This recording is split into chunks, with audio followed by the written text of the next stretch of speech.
Hi, I'm Allison. I'm a professional organizer. I declutter homes and lives for better and healthier living through online group coaching.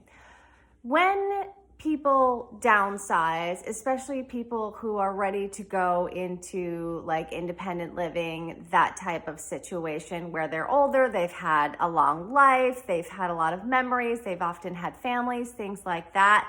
I think one of the biggest surprises is that the items that they cherished may not be what the next generations are cherishing. So case in point, years ago, I had a client who had moved from New Jersey to New York City, and she, had raised kids in New Jersey, had a full life and career and husband, the whole 9 yards. They put certain things that they couldn't bring into the city into storage.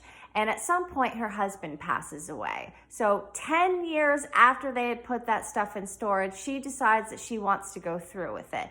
Now, number one, I think that her expectations were that she was hoping her daughters would help her go through this, and they were busy and really had no interest in helping her do that. And I think she was really frustrated and a bit hurt from that. The other thing is that there were items like beautiful china and a crystal, all of these crystal glasses and a bunch of other really fancy like silverware, all of that kind of stuff, because she used to do a lot of entertaining. And that generation used to pull out the good china, the silver, the crystal goblets and things like that and entertain. And younger generations are more like, please, I don't want a china pattern.